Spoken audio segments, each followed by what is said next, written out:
know that you grew up in Northern Ireland, but what prompted you to study the Old Testament and then delve into mission? Those don't always seem to be things that go together.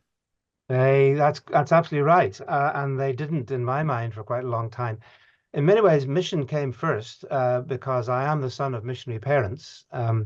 As you say, I grew up in Northern Ireland. My parents, Joe Wright and Mamie Wright. Anybody listening who might know my father, Joe Wright, obviously with the Lord now for many years. But before I was born at the end of the Second World War, my parents had been missionaries in Brazil for about Hmm. 20 years. And so our home was full of all kinds of things that my dad had brought back, probably quite illegally now, from Amazonia, because he was a missionary among the Amazonian tribes people. And so my childhood was very much missionary focused in the sense that we would often go along to missionary meetings and conventions, and I'd hear my dad talk about those things. So that was part of my childhood Christian upbringing. It was sort of you assumed that this was not exactly normal, not in the sense that everybody went out and did that, but it was part of Northern Ireland Christianity was commitment to missionaries, missionary support, missionary prayer, missionary conventions, and so on. So that was there. That had been there for quite a long time. The connection with the Old Testament was that after my first degree in Cambridge, I did classics, and then I shifted over to theology, and I ended up getting a degree from Cambridge in theology. And I went back home to Belfast. I must have been, what, about 22 or something, a youngster, really. But I got asked by the principal of Belfast Bible College, a man called Vic Reed, if I would teach some evening classes. These were not main courses during the week, but evening classes for the general public, which I did. And one of the ones he asked me to teach was Christian ethics. And I hadn't actually studied that subject in my first degree, but I thought, yeah, I can mug it up. I'll read a few books, I'll start with the Old Testament, move on to the New, and then a few issues. And it's only about 10 lectures or something. I can do that. But I couldn't find any books on Old Testament ethics. There were books on the Ten Commandments, there were books on the Sermon on the Mount, and all that kind of thing. And at that stage, I was already contemplating going back to university to do a PhD. My wife and I were both school teachers. I got married by then. So I was a high school teacher, but I had this sense that I was wanting to do more theological education. So I wrote to my undergraduate supervisor in Cambridge to say that I'm thinking of doing a PhD, if you'll have me. Um, would Old Testament ethics be a good subject to research? And he wrote back to say it probably would, because nobody has written anything on it in English for the last 50 years. And that was true, because this was 1972, and the last book in English on Old Testament ethics was 1922. There was a German book, 1950s, but so it was basically an unresearched field. So I went back to Cambridge and started studying the ethics of the Old Testament, which is a vast sort of phrase. What does it actually mean? And I remember getting quite agitated after my first sort of 6 months of trying to wrestle. Where is this thing? Where are the books on it? How do I research it? What's it all about? And in one of the tea times in Tyndale House in Cambridge, where I was working, I shared my frustration with a German professor who was a visiting professor from Germany. And I said, I'm really having a struggle to work out how I can do a PhD on Old Testament ethics.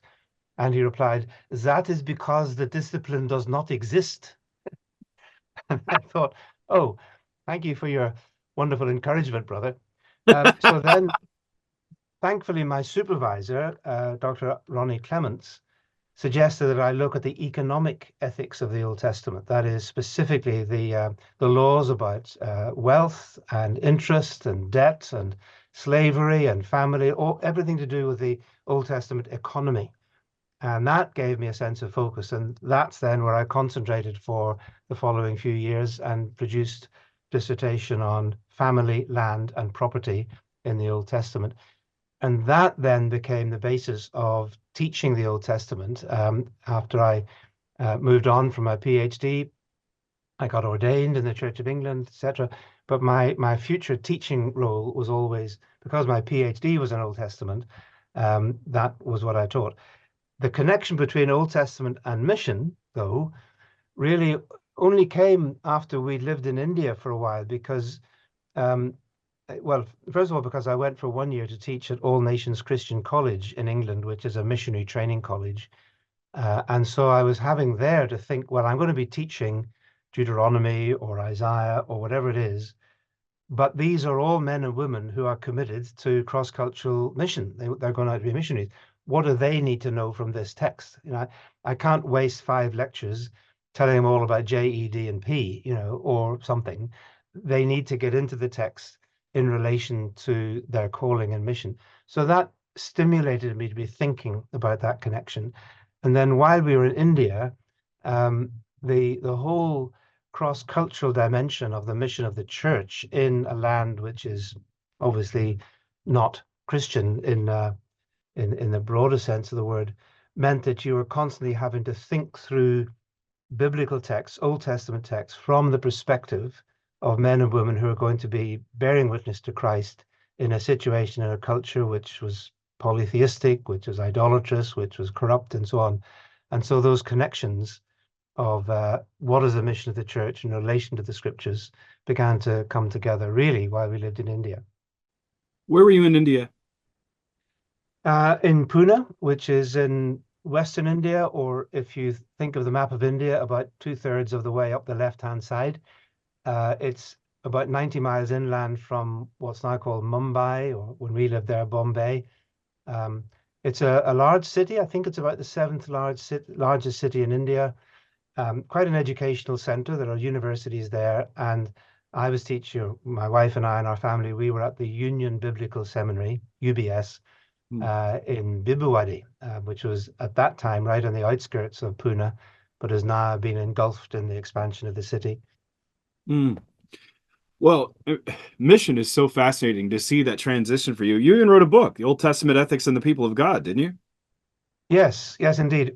That actually was a revised and expanded version of one of my very first books, which was Living as the People of God, or in the US, it was published by IVP as An Eye for an Eye, Hmm. which I didn't approve of, but then I was too young an author to complain. That was back in 1983, and that was a book seeking to help Christians understand how do I make sense of the Old Testament from an ethical or moral point of view? What is the kind of ethical teaching of the Old Testament? So that was Living as the People of God, the relevance of Old Testament ethics. That came out in 1983. And then IVP asked if I would do an update and a revision of it, which eventually I think came out in 2004, where I've done a lot of additional work. So that was then known as Old Testament Ethics for the People of God, Hmm. published by InterVarsity Press. Yeah. And then what